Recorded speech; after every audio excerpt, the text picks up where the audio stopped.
57 کا ریویو ہے اور ویڈیو شروع کروں گا میں ارطان صاحبان نامی اداکار سے، جو کہ ولاد کا کردار پلے کر رہا ہے۔ وہ اپنے چہرے سے ایموشن اور پورا رول کاسٹر ریفلیکٹ کرتا ہے، کبھی نفرت، کبھی غصہ اور کبھی الجھن کہ وہ سلطان کا وفادار ہے یا غدار۔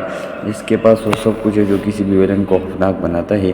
اس سے پہلے مجھے ریان کو دیکھ کر ڈر لگتا تھا کہ پتہ نہیں وہ اب کیا کرنے والا ہے، اور اس کے بعد حسن صباح کو، اور اب ولاد کو کہ کون جانے کس وقت کیا کر دے گا۔ ویسے کہ آپ لوگوں کو یہ معلوم ہے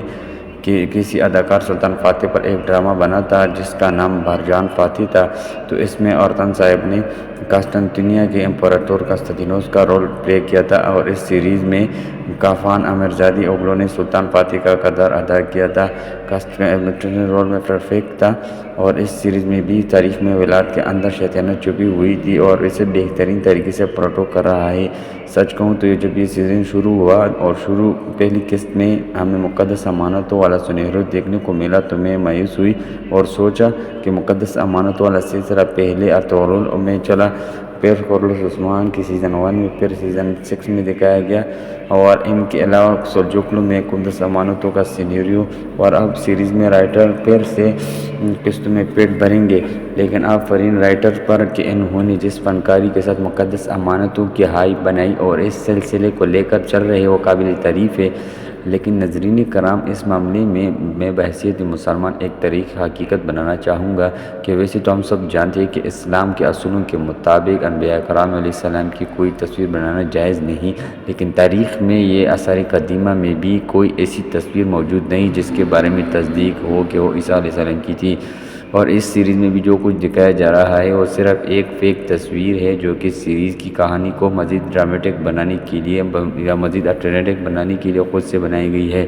جس پر سیریز کو غلط و استغفار کرنی چاہیے۔ اب کوئی یہ نہ کہے کہ عیسائیوں کے نہ تو ہر چرچ میں شبیہ تصویر ہوتی ہے، تو بات یہ ہے کہ ان کے ہمارے عقیدے میں فرق ہے، اور ہمارا تو اپنا عقیدہ تمام انبیاء کرام کی نبوت کا اقرار کے مکمل نہیں ہوتا، اور ان میں کسی بھی نبی گستاخی کر کے وہ اسلام سے باہر نکل جاتا ہے، تو اس لیے مسلمانوں کو زیادہ احتیاط کرنی چاہیے۔ اور دوسری اہم بات جس پر میں توجہ دلانا چاہوں گی وہ یہ ہے کہ عیسیٰ علیہ السلام کو ہمیشہ نیلی آنکھوں اور گولڈن بالوں والا شخص کی پیدائش فلسطین کے علاقہ نصیریہ میں ہوئی ہو، اور قرآن میں حضرت مریم علیہ السلام کو کہتا ہوں کہ جب وہ زچگی کی تکلیف میں مبتلا تھی تو انہوں نے کہا کہ کھجور کے درخت کو ہلاؤ، تم پر تازہ پکی کھجوریں گرے گی، تو بتائے کہ کھجوریں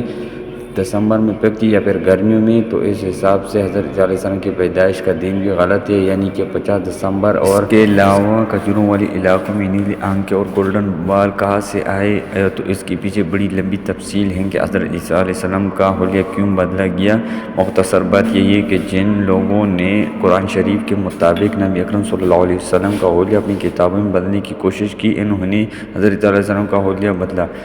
بہرحال ڈرامے کی ریویو کی طرف چلتے ہیں، تو اس ایپیسوڈ پر وہ فلیش بیکس ڈیزائن کیے گئے تھے جو کہ بہت ڈرامٹک تھے اور موجودہ واقعات کو ماضی سے مضبوطی سے کریکٹ کر رہے تھے۔ اور ناظرین کرام، خسرو خان کی شہادت کے بارے میں اتنے سارے ریکارڈز ہو گئے کہ اندازہ ہو گیا کہ اس کے آخری وقت قریب آ گیا ہے۔ میری رائے کے مطابق خسرو کی موت ناورین کے ہاتھوں ہوگی، اور یہ بھی ایک طرح سے اپنے بھائی شایان کے لیے قربانی ہوگی جو وہ شایان کی جان بچانے ہوئے دے گا۔ اور سچی بات تو یہ ہے کہ سلطان فاتح ڈرامے میں خسرو ایک بہترین لیڈر کی عملی مثال ہے۔ اس کے علاوہ کمانڈر میں کئی سے بہت کوشش کی کہ اس سے اپوزیشن ہٹایا جائے، اس کی نافرمانی کی، اس کے خلاف سازش کی کہ جال بچھایا، لیکن وہ